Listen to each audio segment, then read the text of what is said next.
Hey everyone, welcome again to Say One Bourbon. I'm Steve. I'm Steve. And I'm not Steve, I'm Scott. And today we are actually doing something special. We are on location in Tempe, Arizona at the newly branded Outlaw Distillery.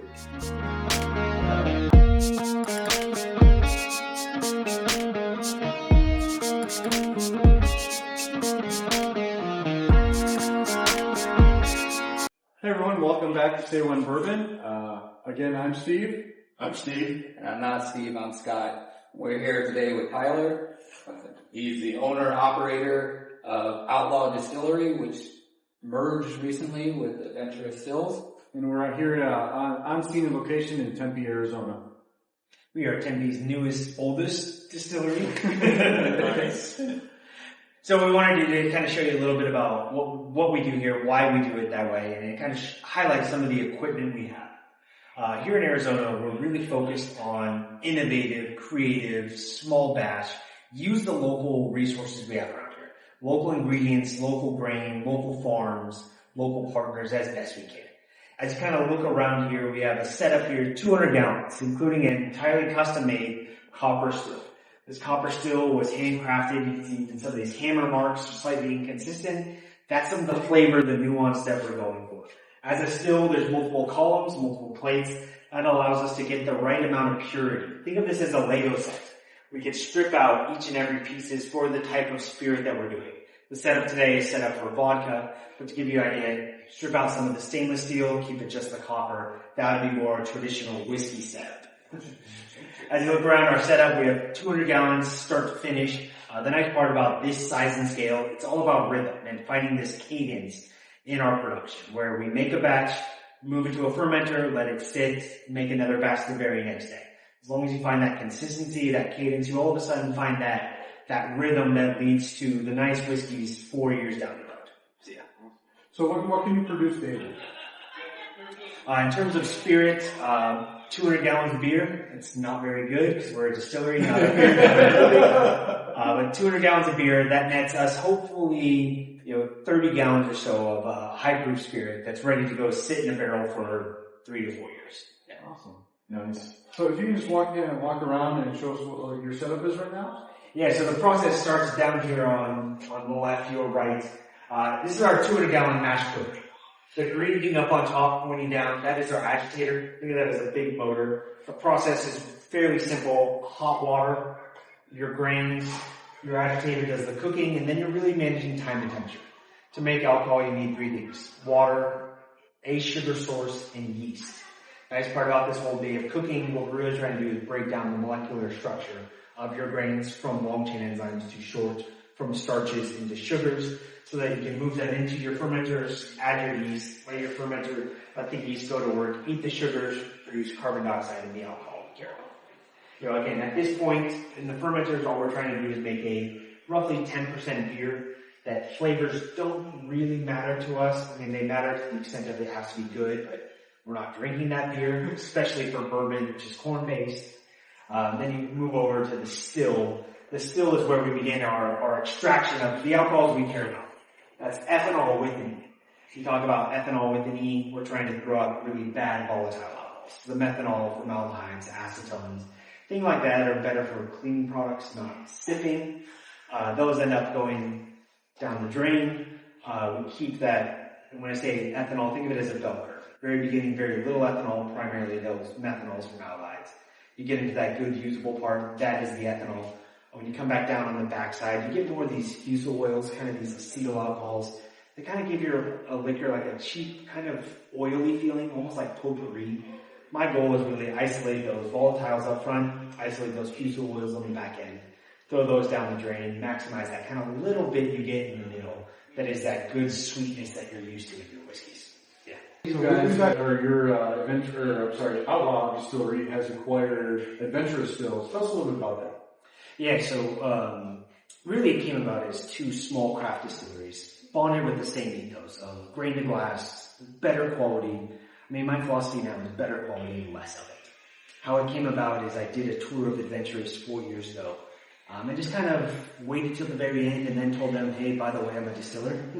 Like, good tour. I know everything you're telling me. I played dumb throughout the tour. Exactly. The old Trojan horse technique. Exactly. And then after that, it very quickly became these supportive colleagues, right? Industry colleagues trying to say, what's working, what's not, how are you seeing things, where are you getting your bottles, where are you getting your labels. Those conversations naturally emerged into, has Outlaw Distillery ever thought of expanding? And my main business, my main production facility is out of Utah, which is a great place to make whiskey, a very horrible place to be a whiskey brand. So as we looked at the opportunity of expanding, the answer was immediately no. Right? Like one distillery is more than enough work. There's enough challenges in this business that it didn't make a whole lot of sense to overextend. Then we dug a little bit deeper and realized, what was the real ask? The real ask was, can we build upon the Adventurous Stills legacy and authentically represent Arizona as a whiskey producing state in a market that, truthfully didn't have a lot of it. And build upon that legacy and kind of bring it to the masses. Adventurous Stills have made some of the best products in the world in my humble opinion. Most of those were so exclusive, or call it relatively small batch, that it never really was meant for mass production or commercialization outside of our regular customers. So now back to the powerhouse where, production facility in Utah, plus what we can make here. We kind of end up with like a mass produced or, good small batch still producing facility. And then I get to run a little R&D hub, innovation hub, which is great for me. Yeah. So you said that you're from the Outlaw Distilleries up in Utah, and then now we're down here again in Tempe, Arizona. Explain the challenges or the differences between the climates of the two different ones. It's really hard to be two places at once. For all intents and purposes, think of Tempe as our headquarters. Right? I own both. I live here. This is my home. I'm here every day. In terms of climate, there's slight nuance to the difference in the grain. Right? For the most part, nobody thinks of Arizona as a agricultural state. There is incredible agriculture grown and made here. That being said, it's not known for that per se. When you're talking about flavors and nuances, you kind of have to account for that. You have to have the conversations with the local farms. Know that maybe the corn in Arizona is going to be a little less sweet. Maybe the drought impacts the flavors a little bit. You talk about the two. The biggest, most noticeable difference is the climate, where Utah gets fairly similar, 105 in summer, but you also get that -5 in winter. So that mass fluctuations gives you a lot of expansion and contraction in and out of the barrel. When I say expansion in and out of the barrel, that is why we can get away with a 4-year-old bourbon that tastes like a 7, 8-year-old bourbon. Because you get that deeper, richer penetration into it. And you did say about the natural grains and stuff, so you guys have the grain to glass philosophy. Explain a little bit more about that. I think, in my naive opinion, when I entered the distillery world, I assumed every distillery was like that. I assumed every distillery was buying local ingredients, doing all the process themselves. Come to find out, it's an incredibly rare group of characters that are actually doing, kind of start to finish, that grain to glass distillation, if you will. What that means is we partner with local farms. We buy right from the farm. We buy in bulk. We grind up, all of our own grain. We cook and ferment and distill that all right here on site. We've never sourced whiskey. We've never bought someone else's whiskey. We've never slapped our label on anyone else's product. I'm pretty proud to say, start to finish, we've done every step of it, including these dumb wax seals. Which is actually, it's cool. It's not very often that you actually find a local distillery that is sourcing their own distillate. A lot of them are bought out of Indiana from MGP and other sources like Bardstown and things like that. So to actually have one in Arizona that is all local, that's using glass to grain, it's fantastic. It's awesome to have this opportunity. Excited about it. And it was awesome that we could sample some of the stuff that they do produce here, because it is unbelievable. Yeah, it is fantastic. These are like the staples of their lineups here. For the ones that are watching us that are from Arizona, I'm sure you're like us that haven't had a chance to really try the Outlaw brand. For them, explain the different ones. I think part of you guys maybe not experiencing yet is half intentional. really up until last Friday, we did not have the official license under the Outlaw Distillery banner or Outlaw Distillery Corporation. So now that we're full, ready to go and ready to run, we're excited to kind of bring you some of these products.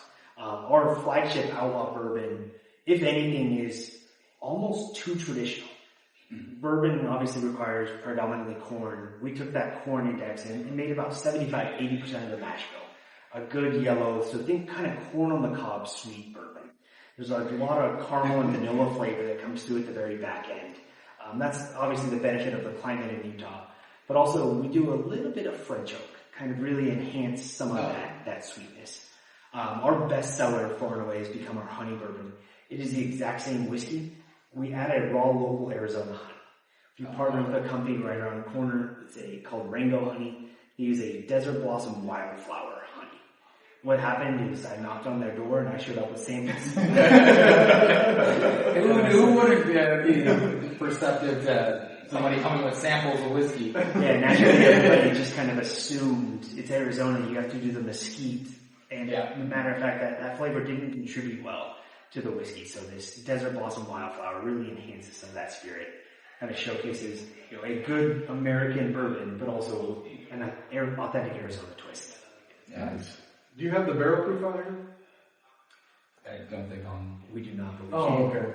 So you guys all know watching the channel. I love the high finish stuff. They have a barrel proof that was over 130. 132. Yeah. Phenomenal. It was fantastic. There's hardly any bite to it. It's smooth. It's complex. And it checks all the boxes. It's delicious. Yeah, what I like about that product, that at cash rate, you really get to taste that nuance out of the whiskey. Yeah. You taste every perfection and also every imperfection. At that 132 proof, the depth and the flavor of the oak is incredible. Yeah. That being said, for primarily the Utah market, 86 proof is kind of where you have to live. A lot of new drinkers. Yeah. We're looking to change that. Hopefully Arizona's going to be a more target-rich environment. Yeah. And for everybody that's watched the channel, they know that we all got into this around the same time. He also jumped to the high end. I've still been working my way up. Now I like 100, 110 proof, about where I like to, drink the bottled bonds and I feel stuff. like you should pick up something a little bit. I mean, truthfully, I would say that's kind of my sweet spot. I love that 100 to Yes. 110 range, but with the barrel proof 132. Best part about it, you could always proof it down. Yes. Right. So my favorite thing is let it sit on an big rock, one big ice cube for 90 seconds, 2 to 3 minutes, and then really enjoy. Yeah, for at least for me, I mean, your daily drinker maybe around 100, 130 proof. You're not gonna. You may drink it daily, but you're probably not gonna have 3 or 4 glasses of it. But it is fantastic. All the Outlaw stuff that we try every day is unbelievable. Today was the first day that we got a chance to try the Outlaw brand. We've had the Adventurous Stills, different lineups, majority. And they're fantastic too. Are you planning on continuing with the Adventurous line? Yeah, so what you guys are going to see is the products are going to stay. Obviously, at some point, you have to simplify the label. Yeah. It is very confusing saying, we're Outlaw Distillery, but also I love the Adventurous product. So in the next really couple weeks, you're going to start to see these labels kind of iterate. All under the Outlaw banner, still Peralta Bourbon, still our North Rim Single Malt Whiskey, still our Fossil Creek Whiskey, but trading under kind of that Outlaw concept. The single malt, their American single malt is fantastic. That was one of my favorites of the samples we tried today. Yeah, and that's all malted barley grown about an hour south of where Wow. That's just amazing. And I know I can speak for a fact if we can buy one out of here. We're not leaving this place without buying one of these bottles. Yeah. I can tell you that right now. Well, it's actually kind of funny. I actually had my eye just on one bottle, but in particular, just because it had a 49 on it. It was bottle 49. And it was also the first one. But let me know which one, we were talking earlier about that, but which one you actually is your go-to. What do you like to go?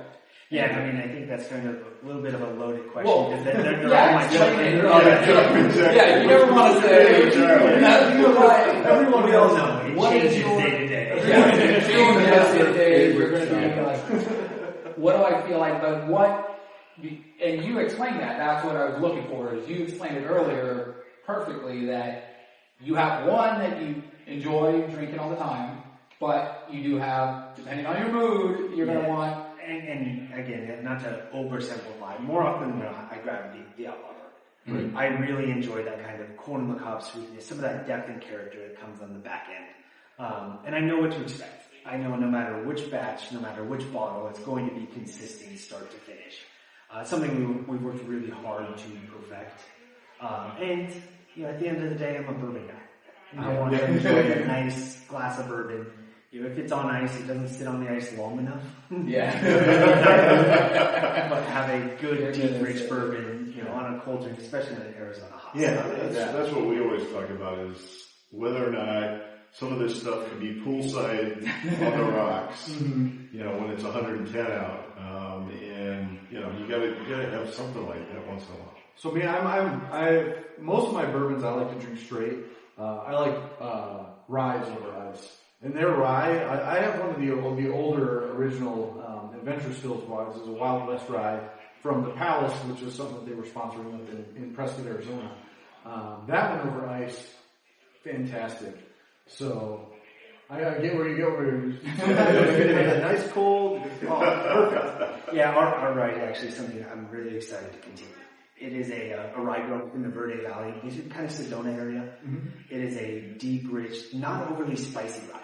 Sometimes I feel like rye whiskeys maybe intentionally kind of put hair in your chest. What I like about our rye is it's smooth, it's sipper, it's great in cocktails, and it's one we're really excited to continue. And that's not one we ever made in Utah. There's no rye grown in Utah. Have you guys ever considered doing a bottle and bond or anything like that? Yeah, so the challenge we have with bottle and bond here in Arizona with some of these slightly smaller cask guys, that 4-year limit might be overaged. What I'm excited to do is just try it. Right? To me, bottle and bond is the epitome of distillation. Mm-hmm. If you're a distiller and you do all the work, grain to glass yourself, that bottle and bond is the target. Mm-hmm. And that's what we're fighting for, which means I have to make enough today to have it for the years. The challenge here is going to be with the drives. Does it age appropriately? Yeah. So far in my call it limited Arizona experience, I found 3 years to be that sweet spot, 2.5 to 3. You get a little bit younger than that. There's still a little bit of sharp bite to it. Mm-hmm. A little bit older. Sometimes the charcoal and the ash out of the barrel can kind of overpower the sweetness of the ethanol. But the best way to try it is to try. Is to go for it. And I said 3 years, you guys, you nailed it.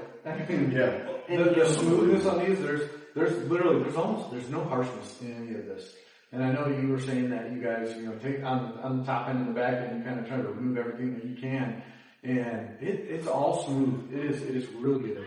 Well, at this size and scale, in this world of craft, if you're not pursuing quality over quantity, you're doing something wrong. I've never given myself and my team a mandate that each batch has to turn into X amount of gallons. Mm-hmm. If that's not the case, you can do things subjectively. Yeah. You can make sure that what's made it into cask is the best and the best quality you can make out of the place. How many, so right now, like on an average, this facility, how many casks are you able to be aging individually at a time? Right now we have roughly about 100. I think we could easily store 150, maybe 200 casks. Obviously smart. It'll take a little bit of maneuvering, but it's like cleaning out your garage. Space and find it. Yeah, it's literally Utah a little bit bigger, or Utah has a production facility twice the size. Yeah. One of which is just a wood house, just barrel storage. Oh wow, that's cool. So, nice. And that's kind of the nice strength of play to each other's strengths, right? Yep. Utah has enough, and part of the reason I could be here in Arizona is, look, I put my head down and just buried myself in the world of whiskey for 4 years. Really 5 years, but 4 years is what we're tasting now. And, I made so much of it. We put away over 100 barrels in a year.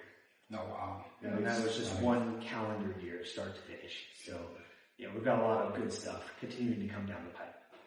That's amazing. It's exciting, yeah. Can you talk about any of the stuff or do you have any limited releases, any cast strengths, anything? that Yeah, you're I mean- excited to talk about or can talk about? A little bit of everything. I think if you were to really innately understand our business, you'd realize we're a family-run operation. Our personality bleeds through in everything you taste. My head distiller in Utah is from the Fresno area. Got his career started in winemaking. Wink, wink. That's probably our next partnership. If you're catching it, we actually swapped barrels. So the winery took our bourbon barrels. We took a wine barrel that we're finishing in. That's going to be the ultimate nod back to, my head distiller's very first internship, which in the wine world, which would be really fun. We also fun, one-off stuff. We have a maple syrup barrel. We've done some stuff with barrel-aged hot sauce. It's been really fun. Barrel-aged coffee beans. One here in Arizona I'm really excited about is kind of leaning into the cigar world. We're going to have some fun partnerships with local cigar companies. Obviously maybe not the Padrones and the Davidoffs of the world, but you find your local partners and, it gives us a nice little space to innovate and make something special and see what comes out of it. I think the Peralta blend, which is the one that has the chocolate finish to it, that with a cigar blend, I think would be fantastic. Yeah. So, is that something we can look forward to, or potentially? Yeah, we'd have to. Obviously, aging. There's no science to it. It's really science. Yeah. It's balancing that art and the science of the aging. As much as I would love to say, hey, 18 months from today, it's good. The reality is, I do everything by taste. If it's not ready, let it sit a little bit longer. Yeah. I would hope it's like 3 months, but it's not.